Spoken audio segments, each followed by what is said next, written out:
With the NBA season just past the halfway mark, this is the first time in history that two teams who have won at least 35 of their first 41 games are colliding before the All-Star break. On paper, it doesn't get any bigger than this. This game doesn't determine anything yet. Maybe we'll see them in the playoffs, and that's when it really counts, obviously. But, the seeding is important. We'd like home court in the end. I'm sure they would too, and it's important in the standings, but it's also a good gauge for where we are and where they are, and you want to measure up against the best, and they've been the best for a long time. Looking at the schedule, it's kind of like, wow, you don't want to play them so then, but I think it comes at a good time where both teams having success, and I think it's a great time for us to match up against each other. Despite possible number one seed in the West, home court advantage in the playoffs, and extending the Warriors' 38-game winning streak at home, Tim Duncan is more concerned about a sore knee, and Steph Curry has his mind elsewhere. Today is the day, so more time worried about the Panthers right now. They're in the final stretch of this run, so hopefully we get to the Super Bowl and get them out here to Santa Clara, and then we'll worry about the Spurs on Monday. Well, that is a true fan. Personnel, very important in big games like this. And of course, the news that Tim Duncan is out for San Antonio's game with soreness in his right knee will, of course, factor in. The Spurs talking about Big Monday and facing the Dubs. Playing, the best team in the league, it takes on a little bit more maybe competitiveness or a little bit more fire in the belly, I would imagine. It makes you stand up and take notice a little bit more because you don't want to walk in there and get your fanny handed to you. It can still happen, but without a doubt, you take it seriously. Yeah, I think transition D is the key, to this game. Obviously, they have the best offense. We have the best defense, so it's going to be, I think the whole game is going to be how we can, slow them down, and that's one of the keys, transition defense. All right, guys, first things first, not having Tim Duncan in there, the numbers aren't through the roof, Smitty, of course, but his presence so big for this team. Yeah, for sure. I mean, Tim is one of those guys you're always going to be missed, no matter what age, because of his mindset, his presence on the floor. And I think whenever you play a lineup like they're playing with LaMarcus and Tim Duncan, yes, you have small ball, but if Tim can get somebody in foul trouble early in the game, that changes the dynamic for the Golden State Warriors. I don't know, Vince. I don't think I really am shocked that Tim's going to miss the game because he hasn't really played in a lot of big games in his career. So it's too bad.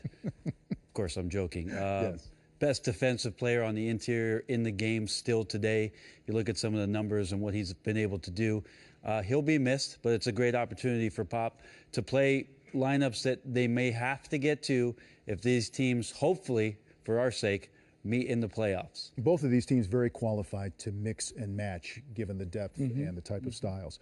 All right, let's look at these teams in terms of offense and defense. Golden State is an offensive juggernaut. Meanwhile, San Antonio has been able to hang their cowboy hats and Spurs on their defense this season. So it's the immovable object versus the irresistible force to some extent. So, Smitty, we're going to talk transition game of the Warriors and how unique is it what Golden State does? It is. When we were watching an interview with Tony Parker, he ended up talking about transition defense is going to be so important. And the reason why, let's start off and see how Golden State runs their transition offense, which is totally different than the norm. Draymond Green is the head of the snake. I'm circling Stephen Curry and Klay Thompson. They're not even looking from the outlet from a power forward. Freeze it here. Stephen Curry now and Klay Thompson are starting to look for the basketball and then give a lot of credit to Harrison Barnes running the court and takes Joe Young to take him away. But watch Stephen Curry, hand up. And the reason why I circle this is because if he can catch it right there, that's his range. And look how far he's back. But this is where they start to look up. You have a Draymond Green push the basketball. He gets it to him. Now you have LaVoy Allen, a guy, a power forward. Now, if he takes a chance to say, let me go try to contest this shot, he could be too late. But also Steph could hit it to Klay Thompson. But that starts off with Harrison Barnes and those guys getting out and running. Second play again, Draymond Green, freeze it. Pau Gasol. Your transition defense is done right now. You have the five guy trying to stop basketball. Draymond Green is coming up, and look at Derrick Rose. We always talk the point guard gives back, he builds out, but his assignment is Stephen Curry not to give up easy shots.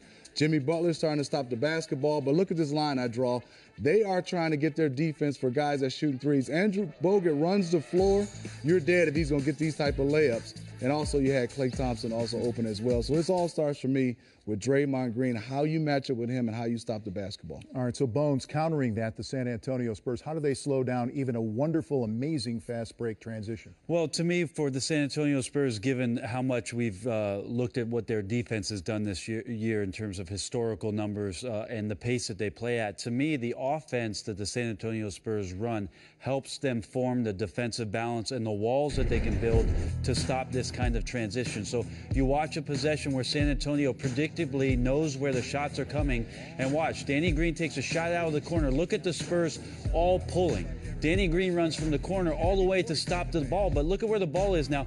5 Spurs are back to catch any sort of move that comes at them towards the basket. They beat every Laker down on this position. This is not a good fast break for the Lakers, but great transition for the Spurs. Again, shot from the wing. This is a predictable shot for Aldridge in the mid-range. Look at the way the Spurs pull. You see Kawhi Leonard communicating on the point there. They have a mismatch. Patty Mills picks up here and ends up picking up the offensive foul, but they were in great help side position. Just last week against Cleveland, a huge part of their defense, again, getting back against the Cleveland Cavaliers and catching LeBron James in the open court. So Kawhi is going to get nailed with the screen. Look at how far LaMarcus Aldridge is back because he knows Tristan Thompson, not a threat to shoot from the elbow. I got to stop LeBron getting to the rim. He does that. Kawhi stays in the play, keeps coming with the dribble penetration.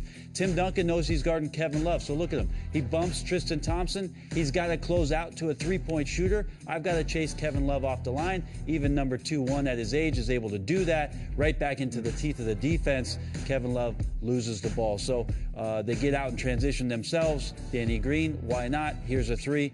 But it's their offensive patience, their offensive balance, Vince, where they know the shots are coming from certain areas that allow 4.5 guys, usually. This is a number that Pop talked about all the time. 4.5 guys to pull back. They are not concerned with offensive rebound. They're concerned with taking the best available shot so that they can get back and catch teams in transition. Yeah, it's amazing how the San Antonio Spurs can play their speed no matter what the other team is playing.